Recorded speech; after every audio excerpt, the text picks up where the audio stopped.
மேஷராசி அன்பர்களே, ஏப்ரல் மாதம் என்ன பலன் எப்படி இருக்க போகுது அப்படின்னு பார்க்கும் பொழுது உங்கள் ராசிநாதனான செவ்வாய் பகவான் விரயஸ்தானத்தில் போய் உட்கார்ந்துருக்கார்.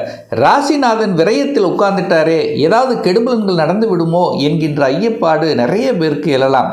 நிச்சயமாக அப்படி இல்லை. அது குருவின் வீட்டில் உட்கார்ந்துருக்கு. யாரோடு சேர்ந்திருக்கார்? சூரியன் 5ஆம் அதிபதி, பூர்வ புண்ணியஸ்தானத்தின் அதிபதியோடு இணைகிறது. சனி பகவானோட லாபாதிபதியோடு இணைகிறது. அப்போ நிச்சயமாக உங்களுக்கு நன்மை தரக்கூடிய விஷயங்கள் நிச்சயமாக இந்த ஏப்ரல் மாதம் ஏற்படுத்தும். அதே சமயத்தில் 3 பாவ கிரகங்கள் இணைந்திருக்கிறதுனால சூரியன் செவ்வாய் சேர்ந்தாலே இங்கே உஷ்ணத்தன்மை இருக்கும், கோபத்தன்மை, ஆக்ரோஷத்தன்மைங்கிறது இருக்கும். ஏன்னா நீங்கள் போய் விரயத்தில் இருக்கிறீங்க. அப்போது விரயமான சில முடிவுகளை எடுக்கக்கூடிய தன்மை உருவாக்கிறோம். அப்போ எந்த ஒரு புதிய விஷயத்தை நீங்கள் தொடங்கினாலும் பேசினாலும் செயல்படுத்தினாலும் யோசிக்கணும். ஏன்னா கோபம், நிதான போக்கு என்பது இல்லாமல் போய்விடும். அவசர முடிவை எடுத்துவிட்டு அதற்கப்புறம் இப்படி ஆயிப்போச்சே அப்படி நினைக்கக்கூடிய சந்தர்ப்பங்களை உருவாக்கிறோம். ஸோ இந்த இடத்தில் மட்டும் கவனத்தோடு செயல்பட்டாலே போதும். மற்றபடி உங்களுக்கு பெரிய பாதிப்பை ஏற்படுத்த போவதில்லை. அதே சமயத்தில் பார்த்தீங்கன்னா, இங்கே போய் 12ல் உட்கார்ந்துருக்கீங்களவா, அப்போ 12 என்பது வெளியூர் வெளி மாநிலத்தை குறிக்கக்கூடிய தன்மை. அப்போ டிராவல் என்பது நிச்சயமாக ஏற்படுத்தும். அலைச்சல் திருச்சல் டென்ஷன் ப்ரெஷருங்கிறது கண்டிப்பாக ஏற்படுத்தும். அதில் மாற்று கருத்து என்பது இல்லை. அதே சமயத்தில் உங்களுக்கு இந்த மேசராசி என்பவர்களுக்கு விரயசனி நடந்து கொண்டிருக்கின்ற காரணத்தால் விரயத்தை சார்ந்த, அதாவது உங்களுக்கு ஏதாவது ஒரு விரயத்தை கொடுக்கணுங்கிற அந்த தூண்டுதல் இருக்கும். அதற்கு நீங்கள் போகக்கூடாது. ஃபார் எக்ஸாம்பிள், வேலையில் கோவப்படுத்துவாங்க, டென்ஷன் படுத்துவாங்க, உங்களை டெம்ப் பண்ணி எதையாவது ஒன்று பண்ணணும்னு நினைப்பாங்க. பட் அதற்கு நீங்கள் இடம் கொடுக்கக்கூடாது என்பதை ஞாபகத்தில் வைத்துக் கொள்ளுங்கள். பொருளாதாரம் சார்ந்த விஷயங்கள் இந்த மாதம் ஏப்ரல் மாதம் எப்படி இருக்கு? அப்போது பொருளாதாரம், தனம், குடும்பம், வாக்கு, அது 2ஆம் இடத்தை பார்க்கணும். அந்த 2ஆம் அதிபதியாக இருக்கக்கூடிய சுக்கிரன் உங்கள் ராசியிலேயே உட்கார்ந்துருக்கார். அப்போது தனம் உங்கள் மேலே இருக்கிறது. அதே சமயத்தில் பார்த்தீங்கன்னா இந்த மாதம், அதாவது குறிப்பாக சொல்லப்போனால் ஏப்ரல் மாதம் 19ஆம் தேதி சுக்கிர பகவான் அந்த ரிஷபத்திலே வந்து அமர்ந்து கொண்டு ஆட்சி பலத்தோட ஸ்ட்ராங்காக இருக்க போகுது. அப்போ 2க்குரியவன் 2ஆம் இடத்திலேயே வலுப்பெறுகின்ற ஒரு மாதம் இந்த ஏப்ரல் மாதம் இந்த மேசராசி என்பவர்களுக்கு. அப்போ குடும்பம் நன்றாக இருக்க போகிறது. குடும்பத்தில் சுப காரியங்களை செய்யக்கூடிய அமைப்புகள், சந்தர்ப்பங்களை நிச்சயமாக உருவாக்கும்.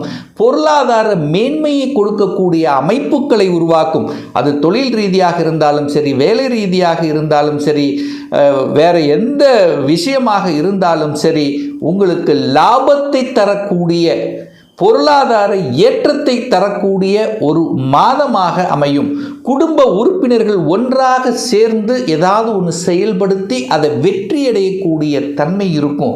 வாக்குகள் அப்படியே அழகாக அற்புதமாக அமையும். உங்கள் பேச்சு அழகாக அமையும்.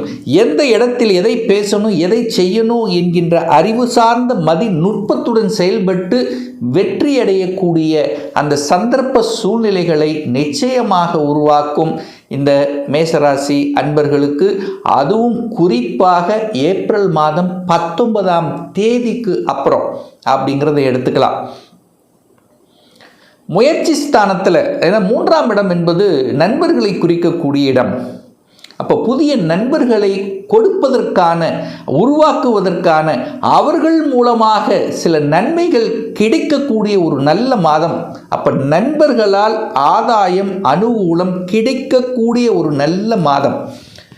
நண்பர்களினுடைய உதவிகள் கிடைக்கும். சக ஊழியர்களினுடைய ஒத்துழைப்பு கிடைக்கும். புதிய ஒப்பந்தங்கள் கிடைப்பதற்கான சந்தர்ப்ப சூழ்நிலைகளை உருவாக்கும். வெளிநாட்டு தொடர்புகளை கொடுக்கும். தூரதேச பிரயாணங்கள் சார்ந்த விஷயங்கள் நன்மை பயப்பதாகவே இந்த மேசத்துக்கு அமையும். புதிய ஒப்பந்தங்கள் கிடைக்கக்கூடிய தன்மை. அதே சமயத்தில் பார்த்திங்கன்னா அந்த விற்பனை அப்படின்னு சொல்லுவோம் பார்த்தீங்களா, வியாபாரம், சிறு குறு வியாபாரம் அல்லது பெரிய வியாபாரம், தன்னுடைய புத்தியை, அறிவை மூலதனமாக வைத்து செய்யக்கூடிய துறைகள். ஏன்னா புதன் தான் அதுக்கு அதிபதி. புதன் வீட்டில் குரு உட்கார்ந்துருக்கார். குரு நேர புதனை பார்க்குறார். புதன் லாபஸ்தானத்தில் இருக்குது, ராகுவோடு சேர்ந்துருக்கு, பிரம்மாண்டமான தன்மையை உருவாக்கும். ஆனால் என்னென்னா புதனுங்கிறது அறிவு பிரகாசமாக வெளிப்படுத்தக்கூடிய தன்மை இந்த மாதம் உண்டு. ஆனால் புதன் ராகுவோடு சேர்ந்திருக்கிறதுனால அந்த எழுத்து சார்ந்த விஷயங்கள், ஏன்னா புதனாலே எழுத்து, புதனாலே டாக்குமெண்ட், அங்கோட ஒரு வில்லங்க பிடிச்ச ஒரு ராகு சேர்ந்துருக்கிறதுனால எழுத்து டாக்குமெண்ட்டில் கரெக்டாக இருக்கணுங்கிறத ஞாபகத்தில் வச்சுட்டாலே போதும் இந்த மேசராசி என்பர்களுக்கு அப்படிங்கிறத மைண்டில் ஆழமாக பதிய வைத்துக் கொள்ளுங்கள். ஏன்னா புதன் ராகு காம்பினேஷன் வந்தாலே அங்கே டாக்குமெண்ட்டில் எழுத்தில் பிரச்சனை வரக்கூடிய சந்தர்ப்பங்களை உருவாக்கிவிடும். சார், வீடு வண்டி வாகனங்கள் வாங்குவதற்கு இந்த மாதம் உகந்த மாதமாக அமையுமா அப்படிங்கிற ஒரு கேள்வி நீங்கள் எழுப்புவீர்கள் என்றால், நிச்சயமாக இந்த வீடு வண்டி வாகனத்துக்கு காரண கிரகமாக இருக்கக்கூடியவர் சுக்கிரன். அவர் உங்கள் ராசிலேயே உட்கார்ந்துருக்கார், உங்கள் லக்னத்திலேயே உட்கார்ந்துருக்கார். அது இந்த மாதம் 19ஆம் தேதிக்கு அப்புறம் வலிமை பெறுகிறார், ஆட்சி பலம். அப்போது வீடு கண்டிப்பாக ஆல்ட்ரு பண்ணணுமா, ஆல்ட்ரு பண்ணிக்கலாம். வீட்டுக்கு தேவையான பொருள்களை வாங்கலாமா, தாராளமாக வாங்கிக்கலாம். வீடு 2-3 மாதமாக தேடிட்டு இருக்க, கிடைக்காம இருக்குது, இந்த மாதம் கண்டிப்பாக கிடைக்கும். ஏன்னா நீங்கள் போய் ஏதோ ஒரு வகையில் அலைச்சல் திருச்சலோடு கொடுத்து அதுக்கப்புறம் உங்களுக்கு வீடு வாங்கக்கூடிய அமைப்புகளையும் சந்தர்ப்பங்களையும் உருவாக்கும். வீடு கட்டி வாடகை வருமானம் வாங்கக்கூடிய தன்மை, வாடகை வசூல் பண்ணக்கூடிய தன்மை. ஸோ இந்த மாதிரி தன்மைகள் நல்லாயிருக்கும்.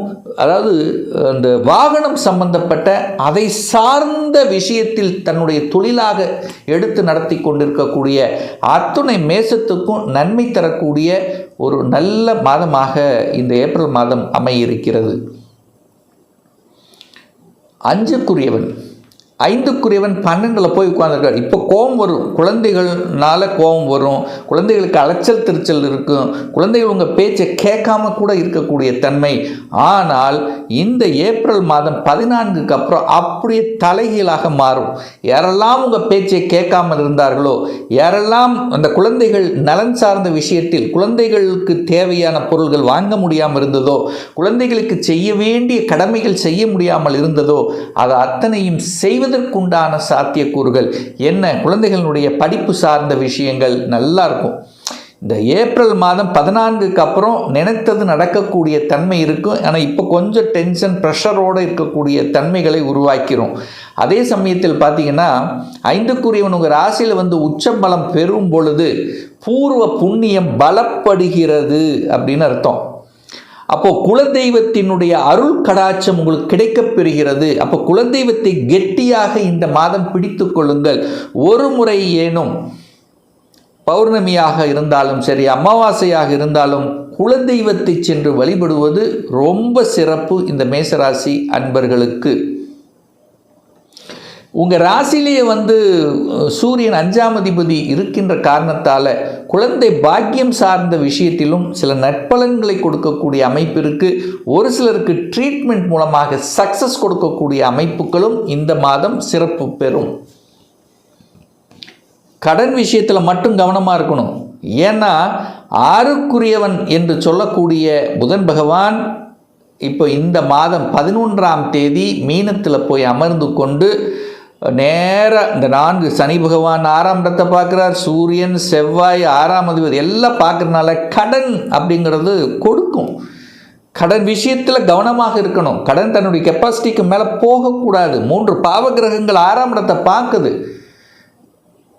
கடன் தன்னுடைய கெப்பாசிட்டிக்கு மேலே போச்சு அப்படின்னா கடனை வாங்கி கடனை அடைத்தல் என்கின்ற நிகழ்வுக்கு சென்று கொண்டே இருக்கும் இந்த மேசராசி என்பவர்களுக்கு.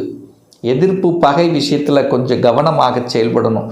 தேவையில்லாத இது இது இது நல்லா இல்லை, இது ஆகாது, இது எதிர்மறை அப்படின்னு உங்கள் ஆள் மனது சொல்லிவிட்டது என்றால் கண்டிப்பாக அதுக்குள்ளே நீங்கள் போகக்கூடாது. திருமண விஷயங்கள் எப்படி சார் இருக்கும்? நல்லா இருக்கும். குரு பகவான் இப்போ வக்ர நிவர்த்தி அடைந்து நேர 7ஆம் இடத்தை பார்க்குறார். 7க்குரியவன் 7ஆம் இடத்தை பார்க்குறதும் சிறப்பு. சுக்கிரன் 7ங்கிறது திருமணஸ்தானத்தின் அதிபதி அல்லவா? அந்த சுக்கிரன் நேர 7ஆம் இடத்தை பார்க்கிறார். தன் வீட்டை தானே பார்த்து வலுப்படுத்துகிறது. அப்போ திருமணத்தில் இருந்து வந்த தடைகள் அத்தனை விலகுகிறது. பார்த்துட்டு போனாங்க, ரிசல்ட் கொடுக்கல, இப்போ ரிசல்ட் கிடைக்கும். இது வரைக்கும் ஃபிக்ஸ் ஆகாமல் இருந்தது, இப்போ ஃபிக்ஸ் ஆயிரும். குருவும் பார்க்குறார், சுக்கிரனும் பார்க்குறார். அப்போ 7ஆம் இடம் அந்த திருமண பாக்கியம், திருமண உறவுக்குள், திருமண பந்தத்துக்குள் சென்று உள்ளே போகக்கூடிய அமைப்புகள், அல்லது கணவன் மனைவிக்குள்ள பிரச்சனை இருந்தால் அதை தீர்க்கக்கூடிய அமைப்புகள், அந்யோன்யத்தை கொடுக்கக்கூடிய சந்தர்ப்பங்களை நிச்சயமாக உருவாக்கக்கூடிய ஒரு காலகட்டமாக இந்த ஏப்ரல் மாதம் அமையப்பெறும். பாக்யாதிபதி பாக்யஸ்தானத்தை பார்க்கறது எவ்வளவு ஒரு அற்புதமான நிகழ்வு. நல்ல பாக்கியங்கள் கிடைக்கக்கூடிய அமைப்பு, பாக்கியத்தை நோக்கி செல்லக்கூடிய வாய்ப்புகள், சந்தர்ப்பங்கள் உண்டு. அதே சமயத்தில் தூரதேச பிரயாணங்கள் சிறப்பு பெறக்கூடிய அமைப்பு. குருவின் சார்ந்த விஷயங்கள், அதாவது என்ன சொல்கிறது, இந்த மாதம் பணம் சார்ந்த விஷயத்தில், ஏன்னா குரு போய் 3ஆம் இடத்துல மறைஞ்சிருக்கார். ஒரு வகையில் மறைஞ்சிருந்தாலும் கொடுத்த பணம் சிலருக்கு திரும்பி வரக்கூடிய அமைப்புகள், அல்லது இன்சூரன்ஸ் பணம், மறைந்துள்ள பணம் வரக்கூடிய வாய்ப்புகள், சந்தர்ப்பங்கள் நிச்சயமாக ஏற்படுத்தி கொடுக்கும். ஏன்னா 2ஆம் இடத்துல சுக்கிரன் அமர்ந்து கொண்டு நேர 8ஆம் இடத்தை பார்க்குறார். அப்போ இன்சூரன்ஸ் பணம் அல்லது இன்சூரன்ஸில் போடக்கூடிய தன்மை, அல்லது தன்னுடைய ஒரு 5 வருடங்களுக்கு அப்புறம் அல்லது 10 வருடங்களுக்கு அப்புறம் தன்னுடைய வாழ்க்கைக்கு தேவையான பணங்கள் வரணுங்கிறதுக்காக இப்போவே முதலீடுகள் செய்யக்கூடிய அமைப்புகள், சந்தர்ப்பங்கள் நிச்சயமாக ஏற்படுத்தும். தொழில் விஷயத்தில் மட்டும் கவனம். ஏன்னா 10க்குரியவன் 12ல் போய் விரயஸ்தானத்தில் இருக்கார். 7ரை சனியில் விரயஸ்தனியாக இருக்குது. அப்போ வேலையை மட்டும் அவசரப்பட்டு, ஆக்ரோஷப்பட்டு, கோபப்பட்டு விட்டுவிடக்கூடாது என்பதை ஞாபகத்தில் வைத்துக் கொள்ளுங்கள். டெம்ப்டேட் படுவாங்க.